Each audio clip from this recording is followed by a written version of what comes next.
Cromatografía en capa delgada presentada por Aixa Carrillo, Samantha Díaz, Brian Sotelo y Esteban Salazar. Cromatografía en capa delgada. La cromatografía en capa delgada es un procedimiento químico que se utiliza para separar los componentes de una mezcla homogénea, que se basa en el criterio de absorción selectiva con ayuda de disolventes muy volátiles. Este método se divide en una fase estacionaria y una fase inmóvil para su desarrollo. Al final se analiza su factor de retención mediante la observación de la distancia recorrida de las composiciones en la placa cromatográfica o gel de sílice que se plantea. Luego pasamos a mayor detalle, que sería la fase estacionaria. La fase estacionaria es la sustancia y toda práctica que se encuentre en estado inmóvil. Durante el proceso de la cromatografía de capa delgada se puede constar de materia sólida o un líquido que permita absorber fácilmente los componentes a identificar como la del gel sílice. Luego pasamos a la fase móvil, que son los componentes líquidos que se mueven durante el proceso de cromatografía gracias a la absorción de un disolvente en tiempo de retención. La muestra que se aplica puede contener el analito que se quiere separar y puede ser incolora. Los componentes incolores que se utilizan en esta práctica son capaces de absorber luz ultravioleta, por lo tanto se identifican a través de una lámpara de luz ultravioleta. Absorción. La absorción es la retención de una especie química en los sitios activos de la superficie de un sólido, quedando limitado el fenómeno que la superficie separa en las fases, superficie interfacial. Y bueno, esta retención superficial puede ser física o química. Esta propiedad es el principal fundamento de la cromatografía, que establece que permite comprender por qué ciertos compuestos se adhieren a las moléculas del disolvente, logrando así la separación de los solventes orgánicos. Por último, tenemos el factor de retención RF. Este valor se encuentra entre 0 y 1. Y lo que quiere decir es básicamente la distancia recorrida por el soluto y el diluyente desde origen hasta el final. Y su ecuación vendría a ser distancia recorrida por el soluto sobre distancia recorrida por el solvente. Sistema de montaje. Como podemos apreciar en la imagen, este sistema de montaje es muy parecido al que realizamos en clase. Para este sistema de montaje utilizamos los siguientes elementos: una pieza de madera, un sujetador, una tira de papel, un vaso, una mancha de tinta y agua. El primer paso para el comienzo es que la tira de papel toque el agua. Esta poco a poco va subiendo por la tira de papel. En este caso se puede apreciar que la fase móvil es el agua y el punto negro sería el sistema de inmóvil. Al ir subiendo el agua por el papel, se empieza a separar la tinta con sus diferentes componentes, que eso es lo que este montaje ocasiona.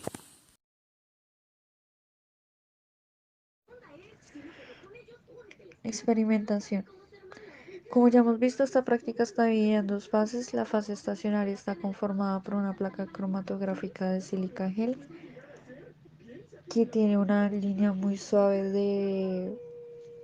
de grafito a 1 centímetro del borde. Se realizaron 5 placas cromatográficas, teniendo una como repuesto, y se realizó pues su siembra de 3 compuestos que posteriormente serán insertadas en una cámara cromatográfica con una pequeña cantidad de disolvente.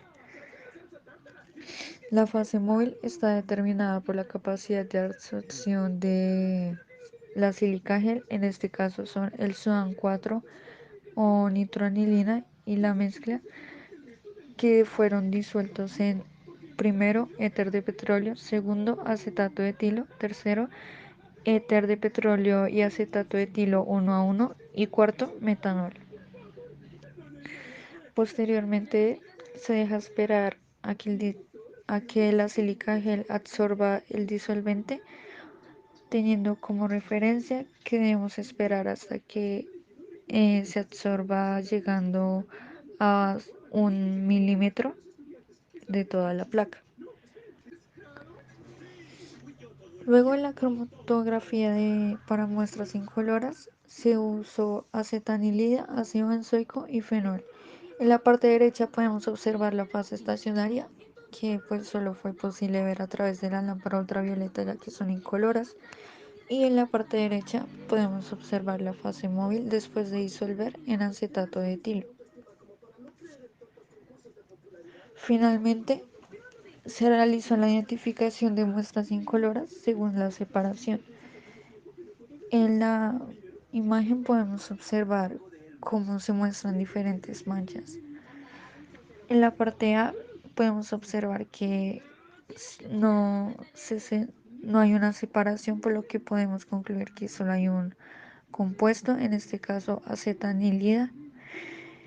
En la parte B es la separación de tres compuestos: acetanilida, ácido benzoico, fenol. Y en la parte C observamos que hay dos manchas, dos compuestos: acetanilida y ácido benzoico. La discusión de resultados, entonces, bueno, se hicieron los 4 ejercicios. El primero fue el éter de petróleo, donde se observa que no hubo movimiento, quedó en fase estacionaria, donde el éter de petróleo no fue lo suficiente polar para mover los dos componentes, que fue la sudana y el onitroanilina, donde estos no se desplazaron. En el siguiente vemos que fue el de acetona de etilo. Estos se movieron, donde la sudana tuvo mayor absorción y menor afinidad, que fue la que quedó más arriba. Tiene un factor de retención de 0,8, o sea, mayor que el de la onitroanilina. Quedó en 0,65, donde tuvo pues menor absorción, pero tiene mayor afinidad por la fase estacionaria. Entonces observamos la otra, que es la que se combina la acetona de etilo con el éter de petróleo. Esta también tuvo mayor desplazamiento, la sudana, y el onitroanilina quedó más abajo. Entonces ya vemos el metanol. Este metanol fue más fuerte, tuvo mayor fuerza en mover el onitroanilina. Esta quedó en el factor de retención de 0,7, pues tuvo mayor absorción, menor afinidad, y pues la otra pues tuvo menor absorción y mayor afinidad por la fase estacionaria.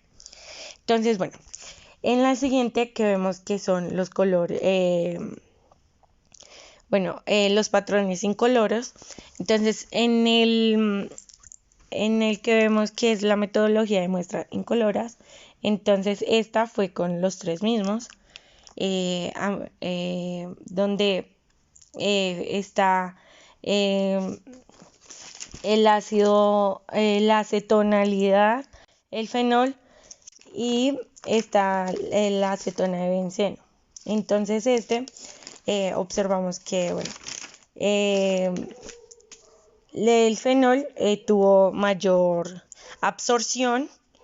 El que le sigue es el ácido benzoico, y la acetomanila fue el que menor desplazamiento tuvo. Entonces aquí observamos que el ácido benzoico es el más polar y el menos polar es el acetomalmilida. Entonces ya en la otra imagen, donde observamos que es el problema, entonces en la imagen se muestra que es la A, pero pues este problema es la C. Entonces en este problema solo se obtuvo la acetotamilida. En la segunda, que es la B, este es el problema 6, se encontraron los tres, donde pues el mayor es el fenol, le sigue el ácido benzoico y la acetomanilina. En el B, donde se ve en la imagen que es el C, es el problema B, donde solo se encontraron dos, que fue el acetomalmilida y el ácido benzoico. Observamos que en las tablas se ven los factores de retención. Entonces, en el primero se observa que en la primera tabla se observa los componentes nombrados anteriormente y los factores de retención. Entonces, ninguno pasa de 1, todos están entre los parámetros dichos.